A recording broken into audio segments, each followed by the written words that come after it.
We've got a special guest tonight. We've got three people on the panel here. We haven't done a guest yet, so we probably should just apologize up front, Ken, and say we're sorry if we screwed this up. We are excited to have you.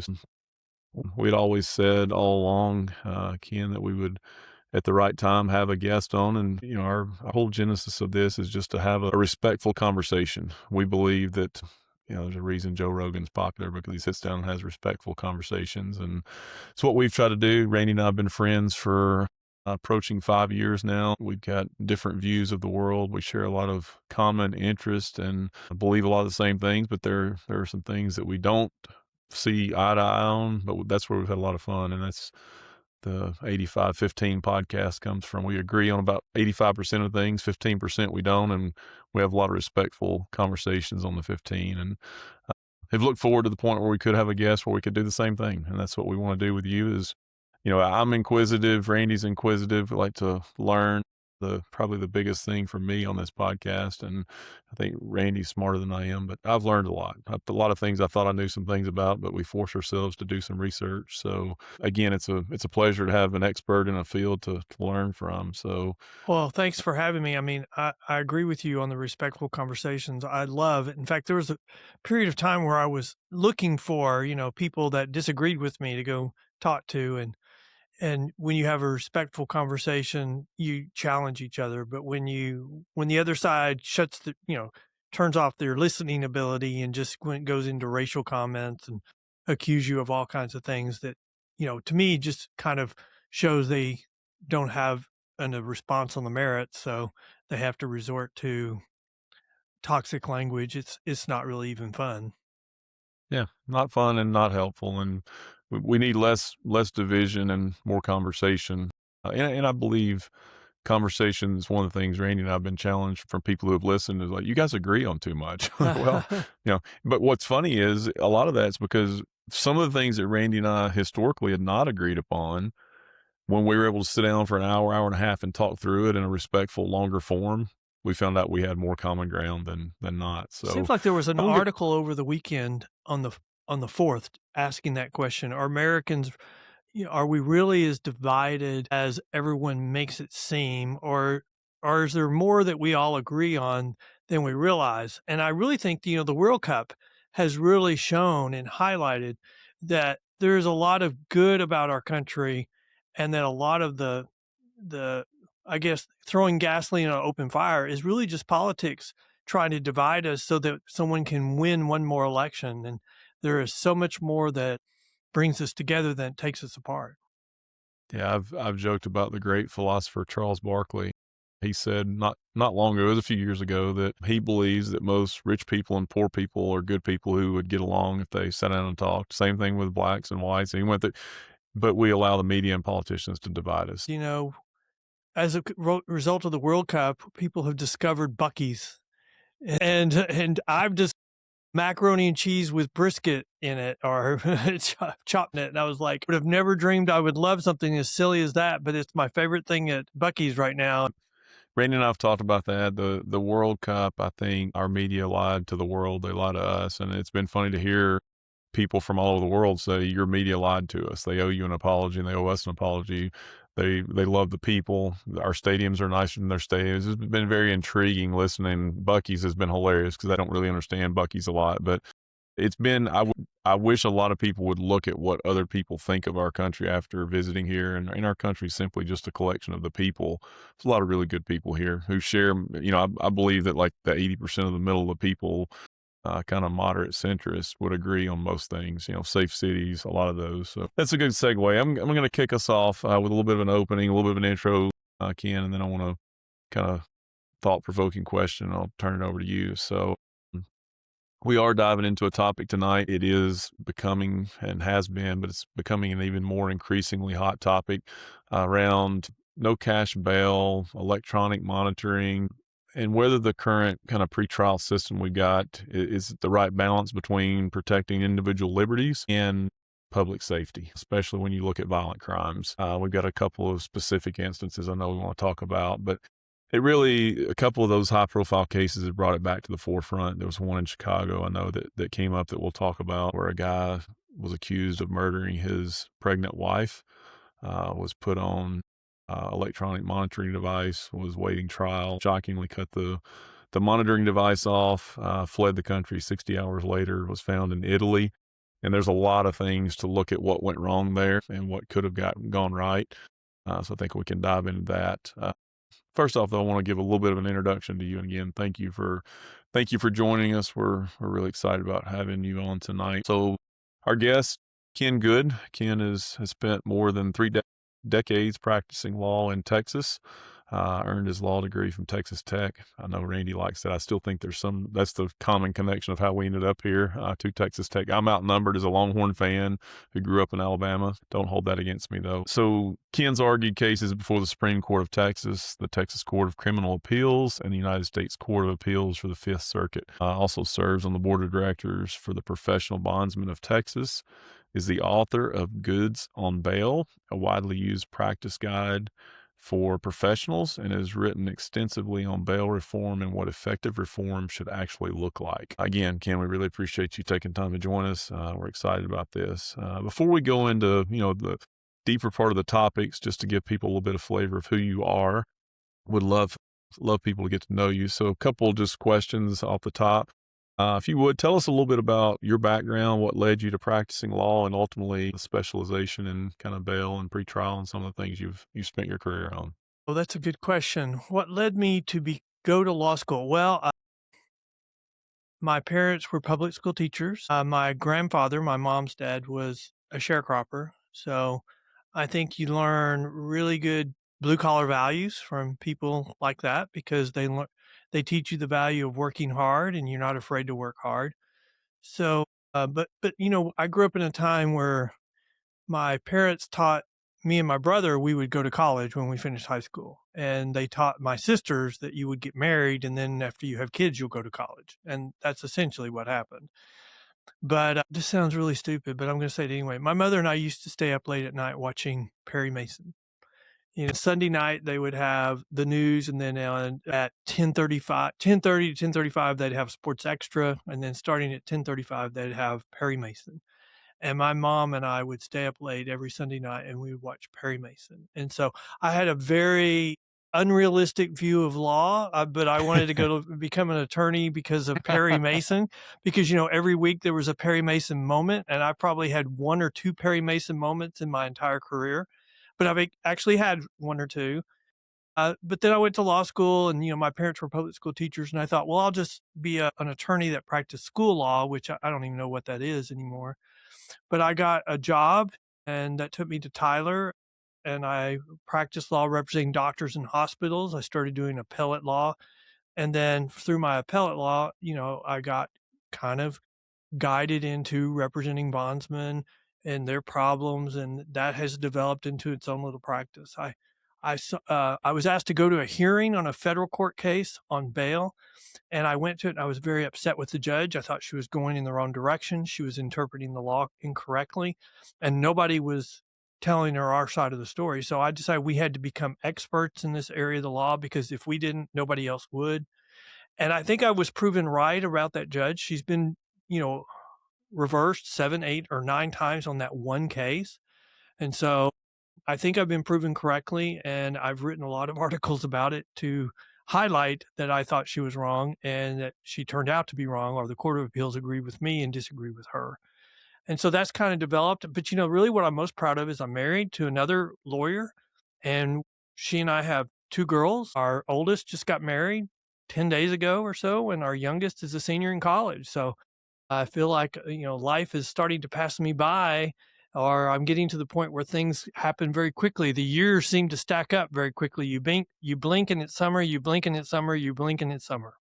So, man, arguments in your household must be fun, right? Well, I've told this story many times, but I learned very young, very early, don't quote case law to your wife in bed. And you would think that would be advice that I did taught, but I did need to be taught. Don't quote cases to your wife in bed. It's not very romantic.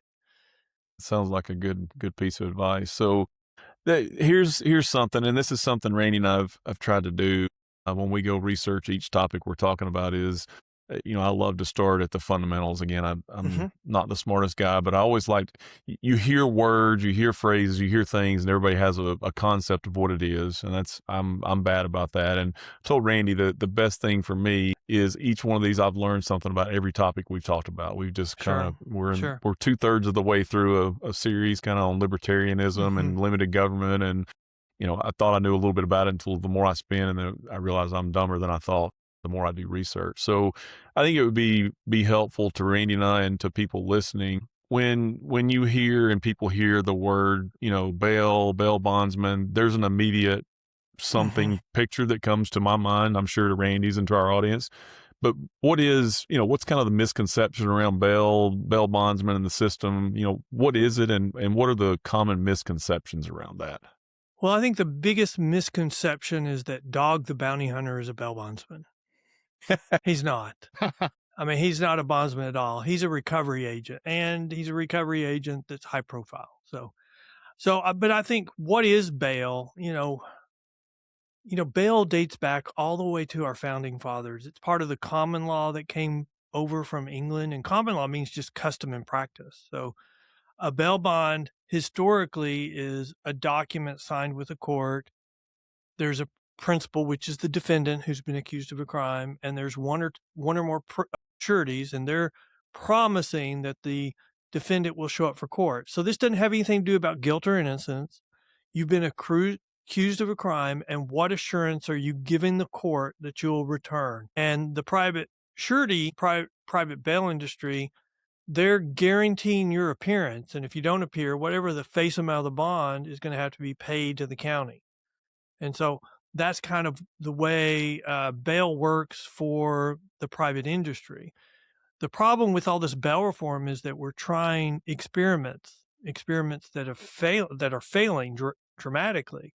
And the other side won't admit they're failing, and they won't even admit their experiments. They have all these pseudoscience studies that say, oh, this will make you safer. But then when you look in all the numbers that, well, we're releasing 20% more people, so we're going to have more crime. But they say that is, we're staying the same because you have to anticipate you're going to have more crime when you release more people. So they call that no increase. And that's the problem with this bail reform. They're playing fast and loose with the numbers, and they won't agree to anything. You can't find a compromise because they're not people who will admit what they've done has created more harm. And now they're in a box they can't, because if they do, the voters will punish them.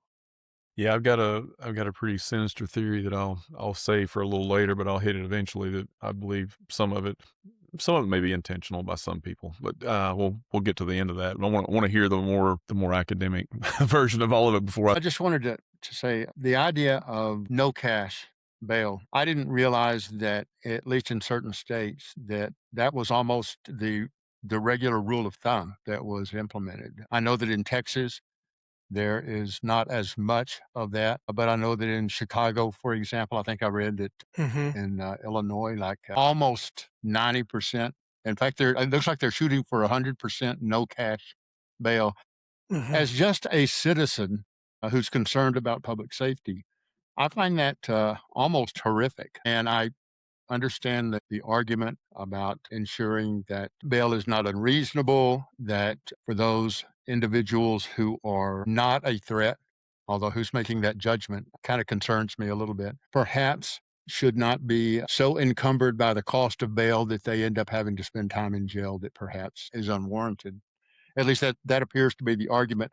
What I was gonna ask you is, I'm a stats guy. Hmm. Hmm. I taught in college for 16 years, and I taught primarily research principles, and I always told my students that when you look at statistics, the first thing you have to look at is, the source of those statistics. So I Hmm. was looking at failure to appear rates.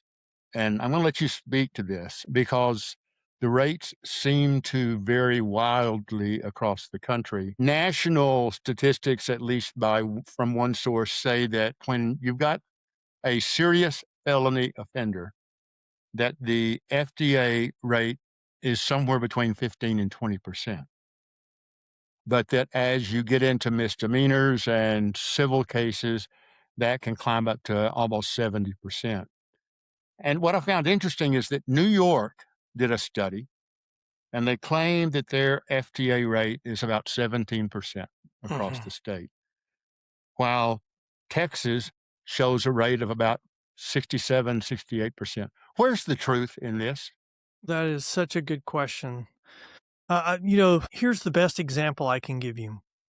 Harris County, Houston, Texas did a consent decree, which is just a settlement blanketed into a federal court order so that they could make it sound like it was more authoritative. Part of the consent decree required the county to track failure to appear rates. So they spent millions of dollars, set up this new system. So we started looking at the failure to appear rates according to the system they set up. The Houston Police Officers Union did a 1 week review of dockets for misdemeanor courts and found a 75% failure to appear rate on these simple release, these, you know, non-cash bail systems. And then Harris County Court Watch downloaded 2 years worth of data from the district clerk's website, used the same formulas, and found an average 83% failure to appear rate on these no cash bail release mechanism. And so what was the county's response? They just quit using that. They took that down. They said, oh, it's not accurate, even though they were ordered by the court to track that information. You used Chicago as an example. The Cook County, their county clerk released data saying they have over a 70% failure to appear rate. I did a podcast with a DA from California that said all misdemeanors in California use simple release, non-cash bail, and they have an 80% failure to appear rate. So there's a lot of data coming out. The problem is you've got a lot of cooked data that's from the activists saying, oh, because, when before, the Houston Police Officers Union report, we had a report issued every 6 months from the activists saying, oh, the failure to appear rate's really low. It's like 40. And then once, these reports start coming out, they're like, oh, well, we don't know what it is. It's hard to track that information. I'm like, well, it's not hard to track it with the data, the website you set up. You're just now saying, oh, the numbers are so bad.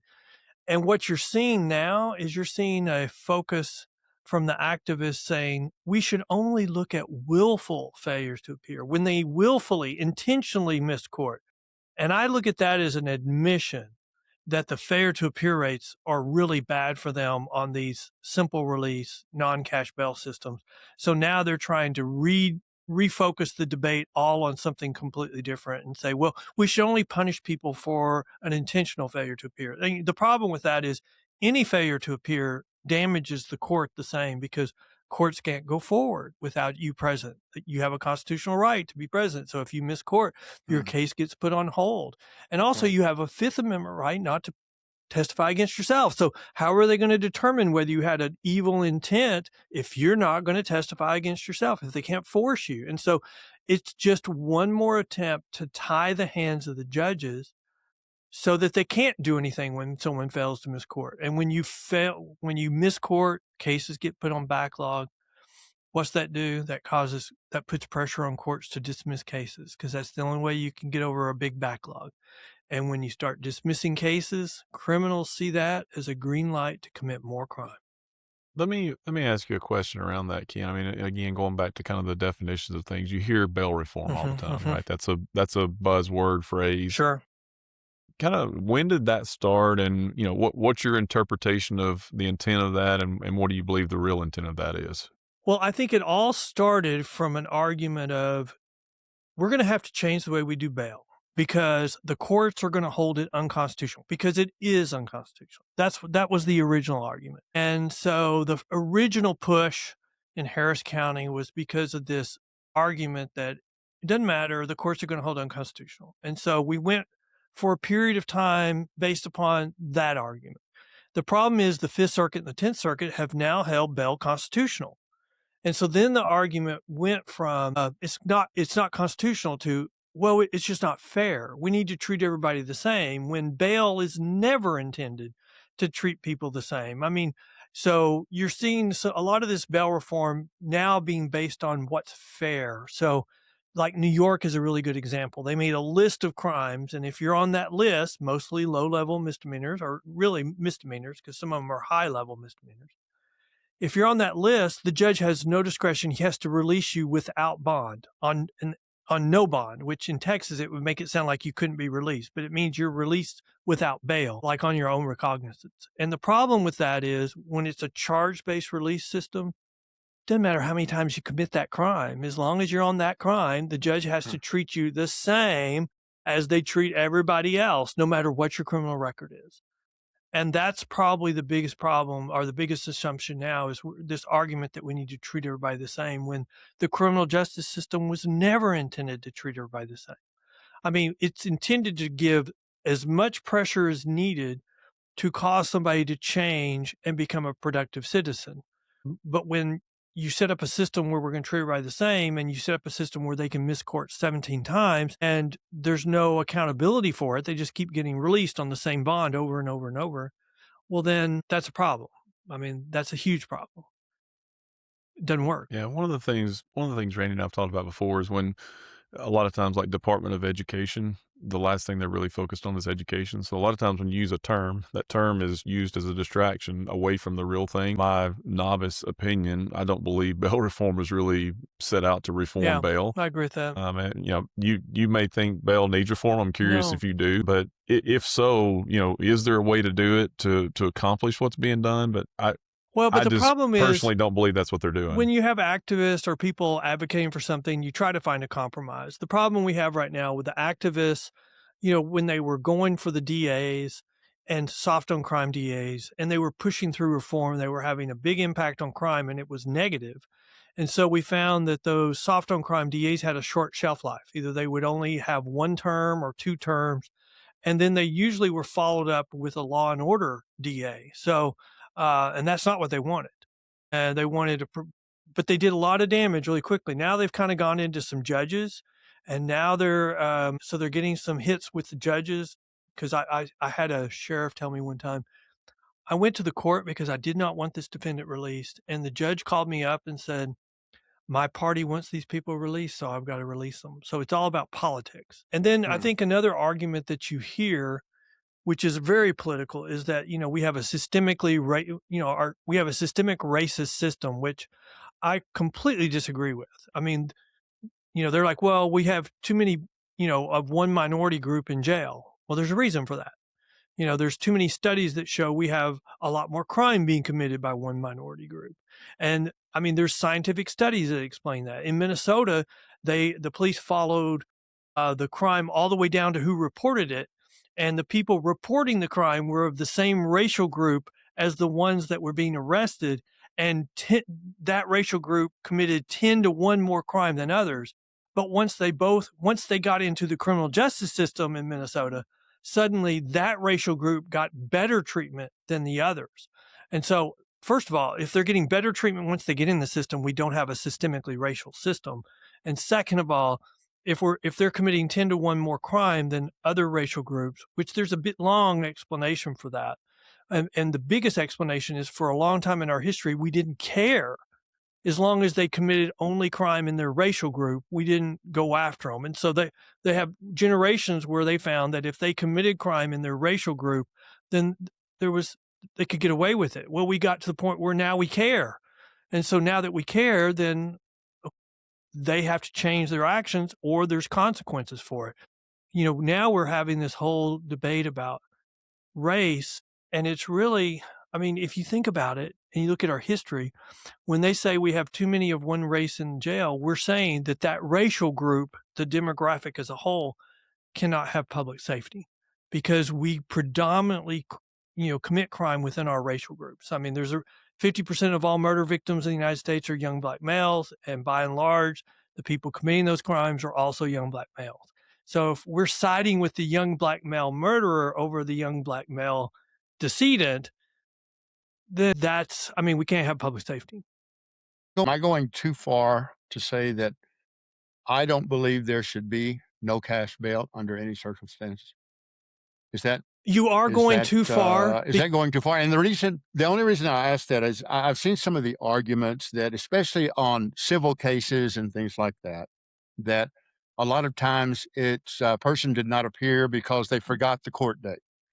Well, if I forgot that the speed limit is 30 miles per hour in the school zone and I get pulled over, I don't get to use that as an excuse. I still get a ticket. I still have to be fined. So, what are the instances in which you feel that no cash bail is justifiable and that we're handling it correctly? Okay, so if I was a judge, I would be very close to you because all the studies are now showing that someone who is released on cashless bail can get themselves in a lot worse position. There's a study from Yolo County that says two people exactly the same, one released on no cash bail, other released on a private surety bond. The no cash bail person had a 200% greater chance of committing a new violent offense in the next 18 months. I mean, that alone, if I was a judge, I'd be like, I'm not releasing. I mean, you're going to have really, really good family support. You're going to have something before I'm even going to think about it. But I think for our Constitution, we have to have that as an available option for first time offenders who are poor, because you can't hold them in jail. But my argument is once you have a criminal record, if you have an extensive criminal record and you can't afford the bail that's set by the judge, you're not in jail because you're poor. You're in jail because you're a public safety risk. So I think once you have once you have a record, a criminal record, then it changes. But I think there are first-time offenders who would be eligible for simple release. I just don't think there's near as much of them as we hear. And also, even if I was a judge, I would be very sparingly allowing them to be released on that because I mean, when the private industry has less than a 10% failure to appear rate, simple release has at least a 50% failure to appear rate. Harris County, 70, 80%. I mean, you miss court, that could result in a felony charge of bail jumping. So why would you want to do that? I mean, why would you, as a family member, why would I want any of my family on simple release or non-cash bail if that's going to create a 200% greater chance they're going to dig a bigger hole for themselves? Let me ask you this: do judges have too much discretion when it comes to bail? Bail is regulated by the states. And I would say in our urban areas, the push for bail reform is to take discretion away from the judges. So, and it's because they don't think that they're doing what they want them to do because the judges know people have criminal histories and they shouldn't, that affects public safety. Probably the number one indicator of what they're going to do in the future is their criminal history. So I think the bail reform movement is taking away discretion. When they make a list of crimes in New York that says if they are I see. accused of a crime on this list, you have no discretion. You have to do ABC. Well, now we've had 3 rollbacks in New York of their reform, and each rollback has been to take things Mhm. off the list and give it back to the judges' discretion. So they've gone too far, and it's still one of the number one issues in this governor's election in New York. Right. I mean, Again, do we have judges across the country who are abusing their discretion, in your opinion? Sure, absolutely. We've had judges in Texas abuse their discretion. One of the things that the activists have discovered, and this is just my opinion, they've discovered that if they dismiss a criminal case for lack of probable cause, that's something the state can appeal. And so, you want to clear out a bunch of cases really quickly. Well, you just find there's no probable cause and it gets dismissed. And then the state can't appeal. They can refile it. But when, on average, they're getting, 1,000 new cases a week in some place in our urban cities like, Houston, you think they're going to go back and refile cases that were dismissed? They're just going forward. So yes, I think we have people that abuse them, and even in Houston, we've had a judge that's been sanctioned by the Judicial Commission. He this is the worst thing I've seen since bail reform was attempted in Texas. A judge was elected, and he was elected as an activist, and a defendant came before him with the prosecutor to plead guilty, and the judge refused to accept the guilty plea, found the defendant innocent, and released him. Now, think about this. He's there for a guilty plea. He's not there for a trial. And the judge finds him not only, I'm not accepting the plea, I'm finding him innocent and I'm releasing him. I mean, that violates all kinds of canons. And the judge got in a lot of trouble for it, and he should have. wow. So Ken, I've got you brought up something earlier and you were using a term and you hear it a lot, the systemic racism. And you've talked about the activist judges.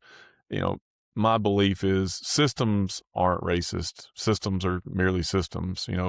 anything can be used for good or bad, but it's really people that are racist. So to even use the term racist around systems makes no sense to me by nature of kind of how it works. People are racist, systems are kind of amoral. They don't really do anything. Sure, they're set up by people, so you could have something that gets there. But when you start saying the whole justice system and these generalities, I think that's a whole problem. But you've mentioned kind of the activists and activist judges.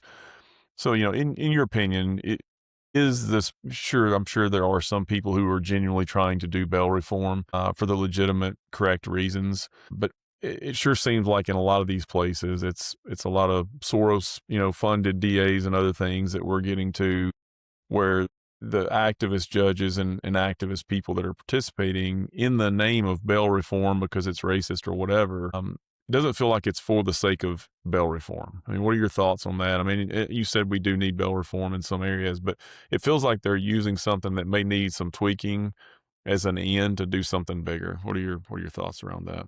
Well, I mean, I don't know. I'm not sure if I said we need bail reform. I think we need to go back to what works, and what works is Okay. taking away Yeah. a lot of these bail reform. But we're always looking for ways to improve the system. In usually with the private industry, anything that improves the criminal justice system is good for the bail industry. Anything that destroys the criminal justice system is bad for the bail industry. But I would say I would say that the people voting or the groups voting for these changes is made up of a coalition. And I think there are parts of the coalition that really want to do damage. They don't believe we should have jails. They don't think we should have accountability. I mean, I've been on a debate where the argument from the other side, from the activists, was if we just provided homes for these people, then we wouldn't have crime. And I'm like, don't we already have programs that do every bit of that? And don't we have situations where we're providing them tiny homes now and they just turn into drug dens right now? And so, and really, are you going to argue that if they commit one murder, we give them a home, and if they commit a second one, we give them a summer home? Is that really your argument? I mean, we need to have accountability. I mean, that's the reason why we come together as a community. Historically, or in the old West, we'd fight with everybody. We'd get a posse and we'd go get them. Well, we compromised all that, and our criminal laws are to protect the criminals, not to protect the public. And the reason why I have a lot of faith in the criminal justice system and it coming back to law and order is if we don't, we're going to have more and more vigilante justice because the public calls for public safety. And so I do think there's a segment of these groups that are there to cause turmoil, but I think there's a lot of them that are true believers, and they're not going to be there, and they're not going to put up with it for a long time.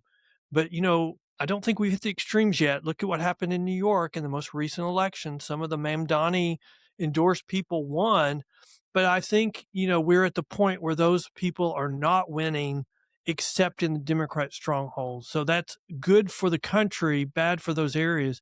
I mean, you can look at Plantner or, what's his name from Maine, who looks like he's on the verge of pulling out of his race for senator. It's not, I mean, you could argue that he's finally doing the right thing, but no, it's 5 days before the deadline for them to replace him, and all the bad press is coming out. It's not like they didn't know this all the time, but his numbers were high, so it didn't matter to them. Now that his numbers are cratering and the Republican senator is taking the lead, suddenly they have a conscience, and that's kind of where we are. I mean, they are We results saw, we driven. saw that same thing in the presidential election, didn't we? It's weird when they see the numbers tanking, all of a sudden, things change and some information comes out nobody knew. It's Yeah, weird. and isn't that the whole problem with one side of our party, or one extreme of our parties? Is you don't like this extremist, let us give you a different extremist with a different personality. They don't police their party anymore. Yeah, no doubt. And I do think, and that's what I'm hopeful. You know, I don't identify as a Republican or Democrat. I feel like I'm a little bit of a homeless person when it comes to a political party because I think there's factions of both of them that suck. It really is how do we get somebody who's moderate, who believes in safe cities, strong public education. There's a list of things again that I think 75 or 80% of the country probably have no disagreement on. Yeah, So how but do we the get back problem there? with that is the money in the politics is taking away the moderates. And so all Mm, That's we're right. left with yeah. are the extremists. And the Yes. extremists on the left are becoming very, very extreme, something that I've never really seen. I mean, my grandfather was something that was called, a yellow dog Democrat. But in my lifetime, he ended up voting Republican. I'm going to tell you right now. I mean, he wouldn't recognize the activists in that party right now, and there would be nothing he could support on that. And so it's going to be interesting to see, because we need one more national election where we vote not law and order to reset the Democrat Party, which historically has been law and order. But without that, at least one more election, that the national election where they lose on that issue, they're not going to reset. There's too much money today, too much money Yeah, in and I think extremism. Yeah, I think that's, it's what you said is intriguing. The parties have flipped on a lot of different things, and it's intriguing. But I think that's where you're seeing, and one thing that gives me a little bit of hope again, Bill Maher, Joe Rogan, Elon Musk, Jeff Bezos, none of those guys, what's his name? Mark Andreessen. I mean, he was a big Hillary Clinton supporter who, changed because of reality, but those guys didn't all move right and become super Yeah. conservative. Hmm. The party, and Elon had a nice little cartoonish graph of, they've been here and the left went left and it kind of That's left a them. And I great think there's, point. That's a great point because, I look at Texas. Texas has always been a conservative state. Even when the Democrats ran Texas, Texas was a conservative state. The problem with, the party is it no longer had room for conservatives in it. And right now, you could make the argument that the party no longer has room for moderates in it. And if you don't agree to these 1, 2, 3, 4 things, Right. pretty Good soon point. there's no room in the party for them. I mean, look at Schumer's chances at getting reelected. I mean, that's not because he's done Right. anything. It's that he doesn't fit the 1, 2, 3, 4 things of the extremists. And those are the people running the party right now. And they are the ones that have Bezos money and stuff like that. So as long as they have that money, until they police themselves, it is a smaller and smaller and smaller tent, and they're chasing everybody else off.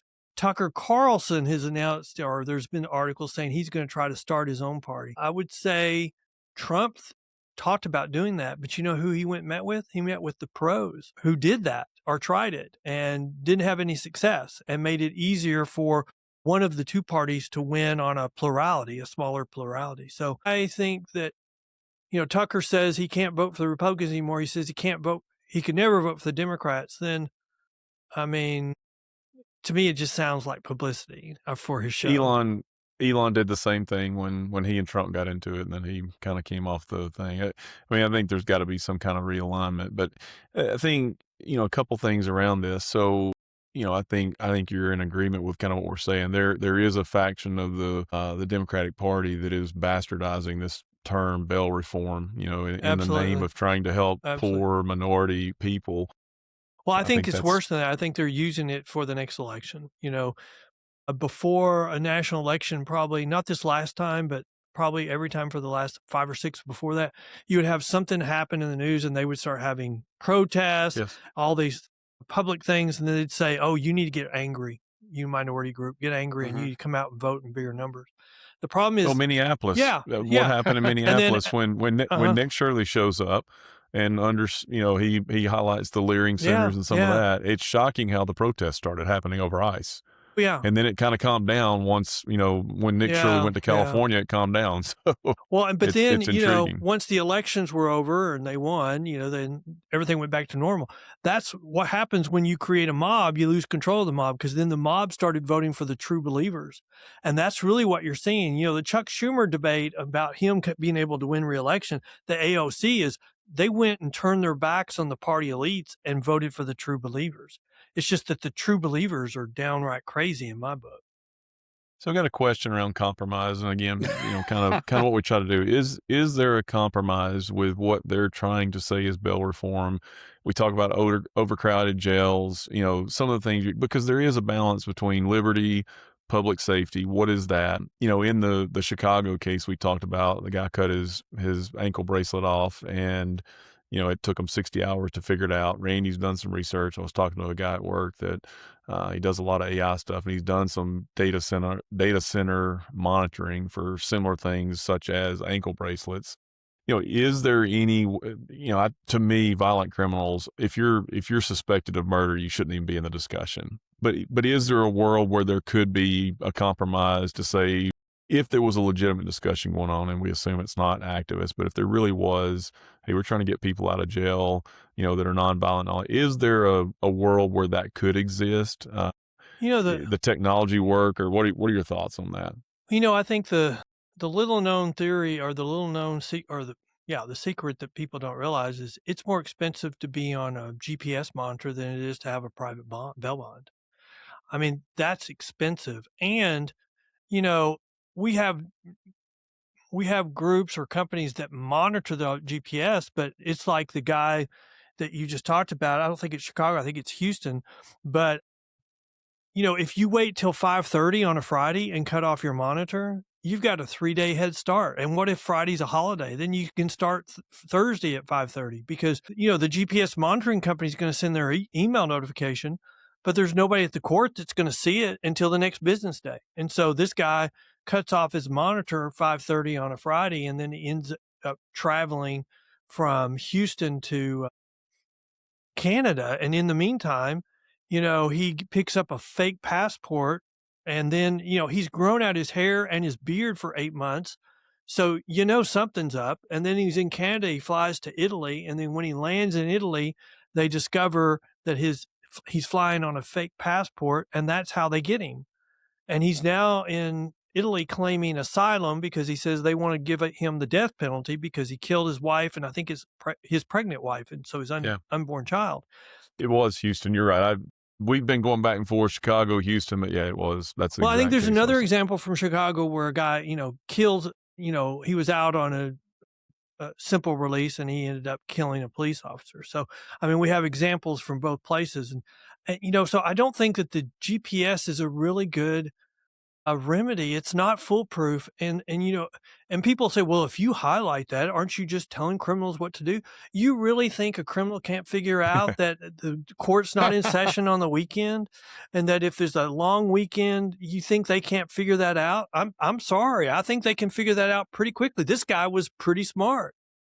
Well, it turns out somebody who's willing to kill Let me ask somebody you and this then. suspected people of murder, they don't really care a whole lot about laws. Turns out Yeah. it's weird, and ankle monitors and all that. So they've already made a decision that that's not going to be a big deterrent to them. Well, but okay, so let me make this on the activist side. They're saying we should release everybody, and the public won't stand for that because that crime increases.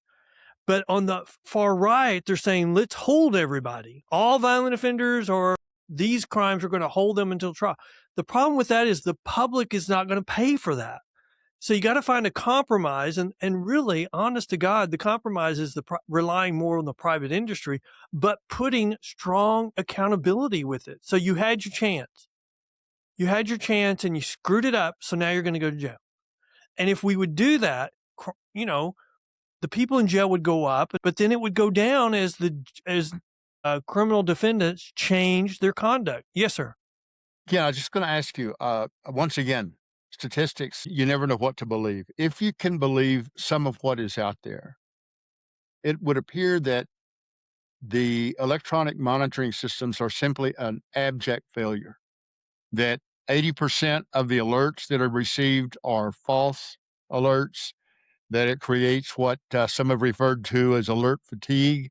So you've got people who are monitoring this that are not monitoring it with the level of seriousness that they should, simply because they are fatigued by the number of false positives. There are stories, anyway, about some folks turning off the real time alerts because they're just so overwhelmed. Is that true? And is there room for the private sector to improve the quality and the veracity of the alerts that we're getting with the electronic monitoring? Well, I think we Or have do a we scrap the whole system?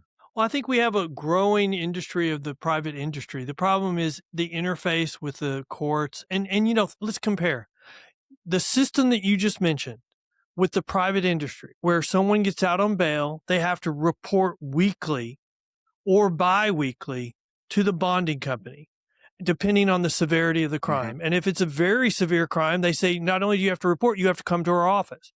And so every time they report, they may use an app, and the app says, take a picture. And when they send that picture and they report, it sends their GPS location.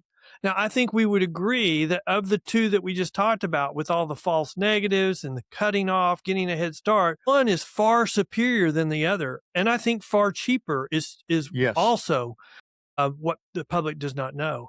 But, the problem is, nobody likes the bail industry. We'd love to replace the bail industry. But the reason why it's been around for 200 years is there's not an alternative. There's not an alternative that has the same result, the same high level of accountability. And until we have that, all these other things are experiments that are going wrong and jeopardizing public safety. Ken, that begs a great question. Why is the bail industry hated? I mean, because you're articulating it's a good solution. I think it is. I would It's been agree. around a long time. Yeah. So what's the problem with what's creating that perception, and That's why a is everybody good. so against it? Well, okay, you know what? The bail industry is a low hanging fruit because, we're dealing with criminals. I mean, are people who are accused of crimes. And so, in a lot of areas, they would say, what's the difference between a bondsman and a criminal? And so they're not going to see much difference. Chicago, when they got rid of the private bail industry, they're saying, well, we're taking out the middleman and just letting them pay the courts. The problem is they not only took out the middleman, they took out all supervision and they took out all accountability, which is the heart and soul of the private industry. So, you know what? I haven't talked about what has caused this, but I've talked about at length to the bail industry. You work 20 years to get the great reputation you have. Your family is second generation, third generation in this business helping people. It only takes one screw up and suddenly you're a freaking lying bail bondsman. And I'm a freaking lying bail bondsman's lawyer. So I'm like, you have to be very careful because when we go into a courtroom, we don't go in on equal footing. And I don't really know why that is because, we're an integral part of the criminal justice system. In Texas, even with all this push for bail reform, the bail industry, according to the statistics with the Office of Court Administration, is still like 80% of all releases in the state of Texas. I don't know if that's completely accurate, but that says the private bail industry is intricate to getting people to go to court in Texas. So that's interesting. I think there needs to be a reforming of image, probably, however that can happen, and maybe highlighting the positives of what it is, and instead of trying to do away with it and make it cashless bail and do it away, maybe the reform that could be would be to kind of do a image rehab, highlight the positives, But and we are seeing that because there was a time I go to the legislature, and I've been going to the legislature for a long time. We testify in support of bills, we testify against bills, and there's been a long period of time where the police officers union would come to us and say, behind closed doors, we're supporting your position, but we're not Mm. going to do that in the public. Now that's completely changed. I mean, I've been before a committee where the people that testified right after me were police officers, and they're like, I want to highlight what Mr. Good just said. that's I want awesome. to rely upon those statistics too. And so, but we've put in the work at the legislature, and we've become really good resources, and we have really good friends at the legislature. And if they want to know something, they'll call us. But I'm going to tell you, it's still hard when you see these people who are working against you get the royal treatment in some of these offices. Get brought in and they get Mm. catered to, and then we're fighting to get to the door to tell our story. We have the winning story. It's just sometimes we don't have the opportunity to tell it. And I remember spending a day at the legislature, and I got in, I told my story to everybody, and I was fighting to tell our story. And at the end of the day, the opposing group was posting their picture with the Speaker of the House and their little meeting. And I'm like, okay, well, one of us cares about publicity, other one just cares about getting our story done. Yeah. Wow. So one thing, I just have two final questions for Ken, and then I'll shut up. Number one, I know that Governor Abbott has got some support for tightening the bail rules in Texas. Do you think it stands a chance? Number one, and then number two, what would you recommend to the average citizen out here who is concerned about public safety?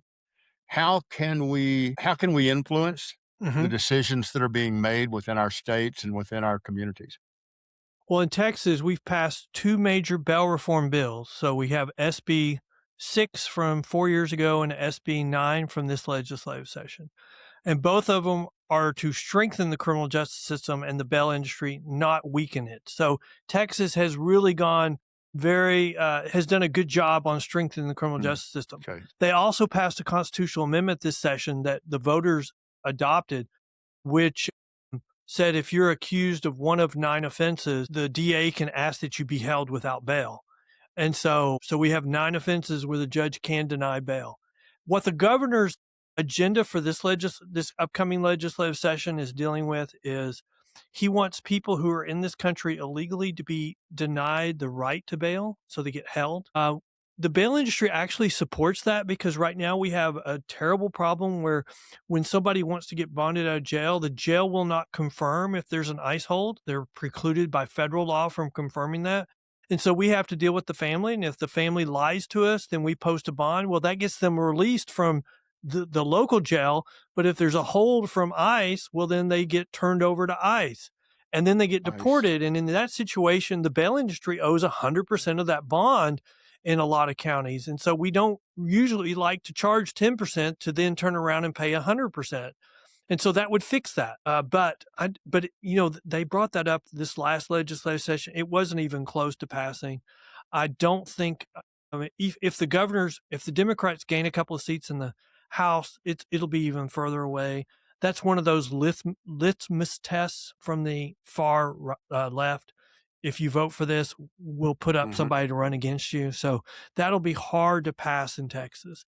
But other than that, the governor's been bowling strikes on strengthening the criminal justice system in Texas.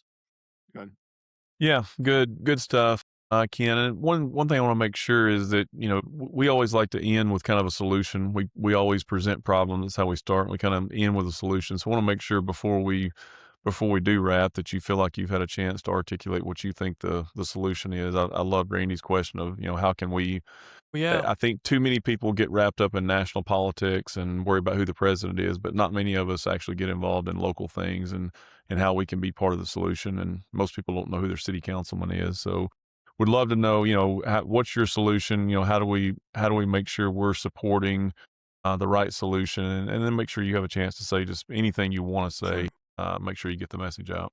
Well, I think on the part of how do we get involved, there was a group in this last national election that ran some really effective ads in our urban areas and, showing the atrocities of crime.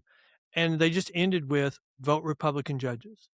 And in Houston, every judge that had an opponent and the opponent was Republican got defeated, even on civil courts, family courts, JP courts. And so that was very effective. But they also ran it in Bexar County, and Bexar County didn't have any contested elections. Nobody was running against the Democrats because they always win. So it was wasted money there. So I think the first thing you can do is vote law and order. And if someone is hedging on whether they're law and order, they're not law and order. Period. In this time period, because we're now entering a period where people will hide that they're soft on crime. They'll deny it because they know they can't say they are. And so it's going to be harder. The solution, look, there's a case that I think points directly to what the solution is, and it's called Sanchez versus Alabama. And it's a situation where the activists went in and sued, and this little old county had to live under release everybody. You can't hold anyone, injunction for 4 years, felonies and misdemeanors. Over time, crime started to increase. And the sheriff was just a retired Marine. And he's like, this isn't right. I'm not going to settle. We're just going to take it up and we're going to present our argument. And you know what? They won. It got reversed. And so it got reversed, sent back, and the sheriff said, we re-implemented our old rules. We re-implemented rules of accountability, and we told defendants, if you don't do what you're supposed to, there's consequences. And you know what? 6 months later, crime started going down. So I would say, what's the solution? We know how to fight crime. A lot of the remedies that these people are looking at are, we just want to decrease the number of people in jail. We don't want to reduce crime. Reducing the number of people in jail is a win, even if that increases crime. I mean, look at New York, closed doors. They knew, they were being told what we're asking you to do will increase crime. They didn't care because it was the politics. So I think we know how to fight crime. And, who said it? There was somebody, and I would like to give them credit for it. But we need to let good cops be good cops. It's the guy at the in charge of the FBI. We need to let good Cash cop, Patel. yeah, Cash Patel, let good cops do what good cops do, and we'll get a hold of this. Look at what the president did in Washington, D.C. Look Mhm. at what he's done in numerous other cities where they've worked together. I mean, when they say we want to fight crime, crime comes down. And if I want to say anything else, I would say if people want more information about my organization or group, you can go to pbtx.com. We have a blog where we highlight important criminal justice stories, but we also have our own podcast. There's a link on the menu, but you can go directly to the Bail Post, thebailpost.com. All we do is talk about what criminal justice issues are. Some of it's Texas, but a lot of it's like nationwide. If you want to know what the New Jersey plan is and how it bankrupted the state and how they had to raise taxes twice to pay for it, you start to see why nobody else has followed the New Jersey plan. They just go with simple release with doing supervision because that's the cheapest option. And then it all kind of falls into place. No wonder crime's is going up. But I think you've strengthened a lot of what my beliefs are. So really appreciate the time.